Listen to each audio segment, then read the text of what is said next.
ప్రధాని నరేంద్ర మోడీ మన్ కీ బాత్ కార్యక్రమం సందర్భంగా బీజేపీ జిల్లా కౌన్సిల్ సభ్యులు జక్కుల తిరుపతి ఆధ్వర్యంలో ప్రత్యేక కార్యక్రమం చేపట్టారు.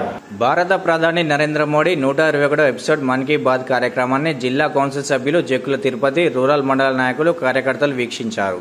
ఈ కార్యక్రమంలో ప్రధాని నరేంద్ర మోడీ పరిపాలన దక్షతతో దేశం సుభిక్షంగా అభివృద్ధి పదంలో ముందుకు వెళ్తున్న తరుణంలో శత్రు దేశం ఓర్వలేక ఉగ్రవాదులతో జత కలిసి దేశాన్ని భయపెట్టాలని చూస్తే నరేంద్ర మోడీ నాయకత్వంలో అది జరగదని అన్నారు. కార్యక్రమంలో మండల ప్రధాన కార్యదర్శి గోపు ప్రవీణ్, మండల ఉపాధ్యక్షులు దానేష్ తిరుపతి, బీజేపీ సీనియర్ నాయకులు చెట్టిపల్లి రవికిషోర్, ఆకుల బాబు, మంద రాజేందర్, తోట శేఖర్, గొల్లపల్లి వెంకటేష్, బూత్ అధ్యక్షులు ముష్కం సంజీవ్, సుంకరి నరేందర్, మధుకర్ పాల్గొన్నారు. మనకు ఇంత చేరువైన లేదని చెప్పి తెలియజేస్తాము.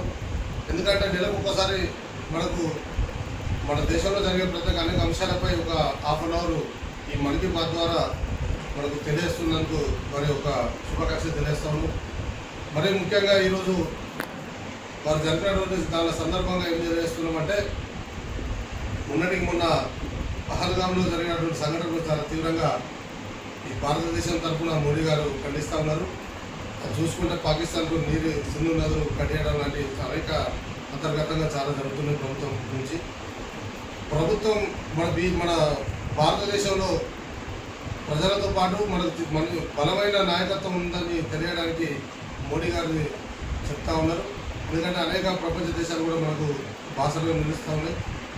అది పక్కన పెడితే అంతర్గతంగా కూడా ఈ యొక్క మన్ కీ బాత్ ద్వారా అనేక అంశాలు ఏవైతున్నాయో గతంలో చూసుకుంటే రైతులు కావచ్చు, మన సిరిసిల్లలో చేనేత సంబంధించిన అంశాలపై కూడా ఈ మన్ కీ బాత్ ద్వారా తెలియజేయడానికి చాలా సంతోషం వ్యక్తం చేస్తూ ఉన్నాం. మరీ ముఖ్యంగా మేక్ ఇన్ ఇండియా ద్వారా అనేక వస్తువులు కానీ అనేక కంపెనీలు ఈరోజు మేక్ ఇన్ ఇండియా ద్వారా రూపాంతరం చెందినాయని చెప్పి తెలపడం జరిగింది. ముందు కూడా ఈ యొక్క మన్ కీ బాత్ ద్వారా మనకు చెందుతున్నటువంటి మోడీ గారికి ప్రత్యేక కృతజ్ఞతలు తెలియజేస్తున్నాం. మరొక విషయం ఏంటంటే, మన భారతదేశం ఒక్కటి కూడా అనేక పార్టీలకు అతీతంగా మన దేశ ప్రధానికి బాధ్యతగా నిలవాల్సిందిగా కోరుతా ఉన్నాం. భారత్ మాతాకి